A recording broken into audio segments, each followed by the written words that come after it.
Honey hunting with the Hadzabe Bushman, an ancient tradition. Deep in the heart of Tanzania's Great Rift Valley, the Hadzabe Bushmen, one of the last remaining hunter-gatherer tribes in Africa, have been living off the land for thousands of years. Among their many survival skills, honey hunting is one of the most fascinating and essential traditions. It is not just about gathering food, it is a test of skill, endurance, and their unique connection with nature, especially their symbiotic relationship with the remarkable Greater Honeyguide Bird. The role of the Honeyguide Bird. One of the most extraordinary aspects of Hadzabe honey hunting is their relationship with the Greater Honeyguide, indicator, a bird that has developed a rare form of communication with humans. When the Hadzabe are searching for honey, they rely on this bird to guide them to hidden beehives. How the partnership works. Whistling and calling the bird, the Hadzabe men venture into the bush and produce specific whistling sounds to attract the honeyguide. The bird responds by chirping and fluttering from tree to tree, leading the hunters toward a beehive. Following the bird signals the direction by making short flights and perching, waiting for the hunters to follow. If the men stop or turn away, the bird circles back and encourages them to continue. Reaching the beehive, once they arrive at a hive, the bird perches nearby, waiting for the Hadzabe to extract the honey. This relationship benefits both species. The Hadzabe gets sweet, nutritious honey, and the bird feeds on the leftover beeswax and larvae, which it wouldn't be able to access without human help. This human-animal collaboration is one of the few known examples of mutualism between humans and wild animals in nature. Harvesting the honey, a dangerous task. Once the hive is found, the real challenge begins. Wild bees are aggressive, and without modern protective gear, the Hadzabe rely on traditional techniques to harvest honey without getting severely stung. Techniques used in honey hunting. Smoking the bees, the Hadzabe use burning sticks, dried grass, or bark to create smoke. The thick smoke confuses and pacifies the bees, reducing their aggression. Climbing high trees, many beehives are found high up in baobab or acacia trees. Using handmade rope ladders, notches in tree trunks, or simply their agility, the Hadzabe climb up to reach the hive. Using simple tools, a wooden stick or a sharp knife is used to carefully break open the hive and extract the golden honeycomb. Despite these precautions, bee stings are inevitable. It's common to see Hadzabe men with swollen hands and faces after a hunt, but they consider it a small price to pay for the delicious reward. Why honey is so important to the Hadzabe? For the Hadzabe, honey is more than just a sweet treat. It is a vital source of energy, nutrition, and cultural significance. Nutritional benefits. High energy source. Honey provides quick.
Kula haina dudu.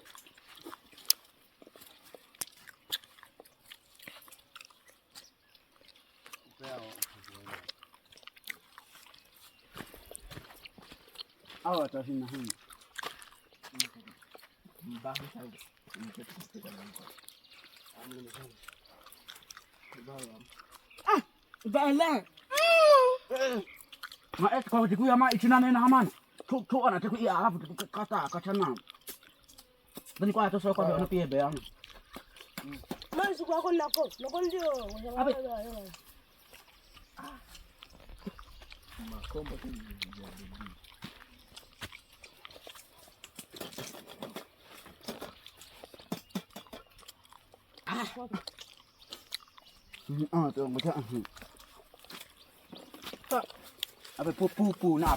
Pu iya. Abe pu muka hoci besok kan. Kau mas kalang gitu. Cuma mak mai coba orang gitu sah. Hai tu mak.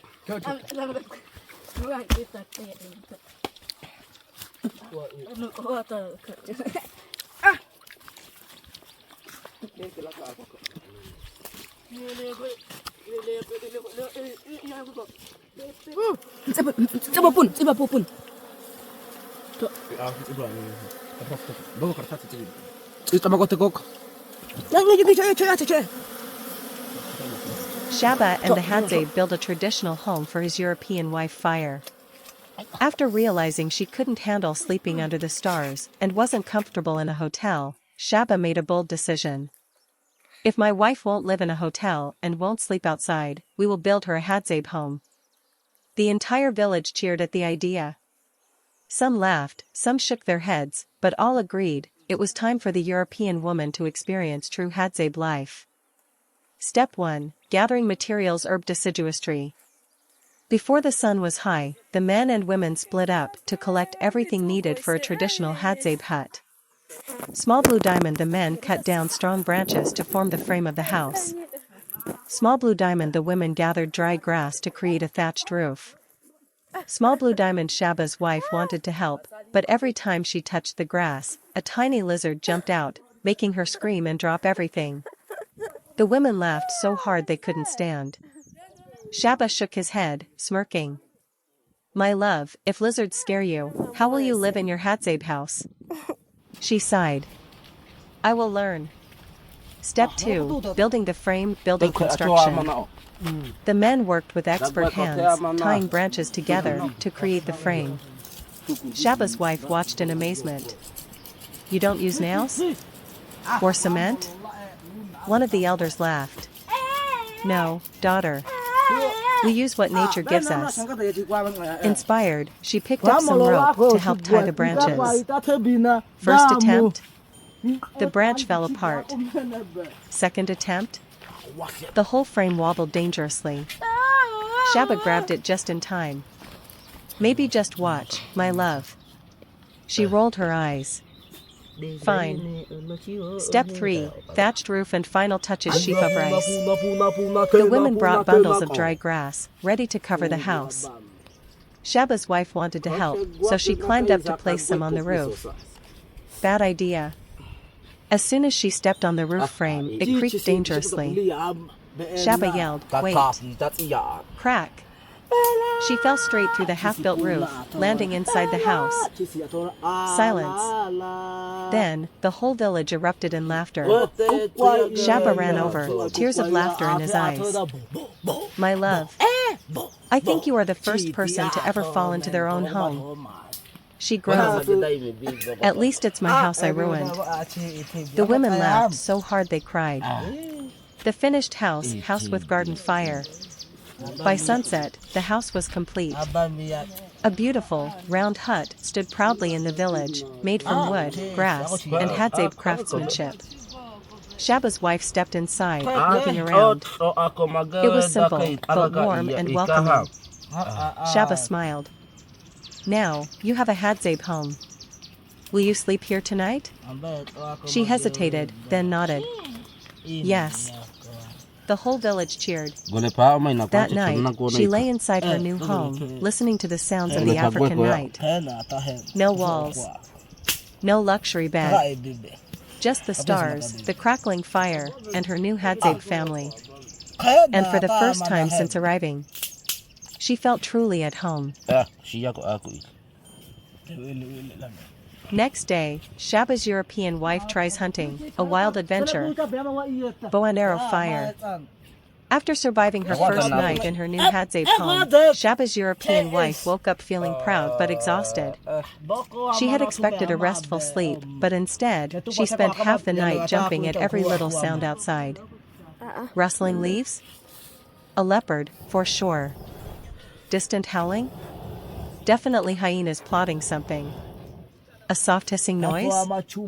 A snake sneaking into the hut. At least, that's what her panicked mind told her. By sunrise, she had barely slept, but she had done it. She had survived. As she stepped out, blinking in the bright sun, Shaba was already waiting with a huge grin. Good morning, my queen. You are still alive. I told you, the Hadzabe is strong. She sighed. Barely. The village women laughed, offering her some roasted meat from the fire. She sat down to eat, still trying to shake off the exhaustion. But then, Shaba clapped his hands. Today is a big day, my love. Today, you will learn to hunt like a Hadzabe. She choked on her food. What? Flushed face. Step 1. Learning the Hadzabe hunting ways bow and arrow bore. The Hadzabe are expert hunters, using handmade bows and poisoned arrows to hunt for food. No supermarkets. No freezers. If you want meat, you go into the wild and get it yourself. Shaba handed his wife a small bow and an arrow. She stared at it like it was a foreign object. How do I even hold this? The hunters laughed, and one of them, a young man named Juma, demonstrated. He pulled back the bowstring with perfect ease, aimed at a small tree in the distance, and let the arrow fly. Whack! Right into the bark.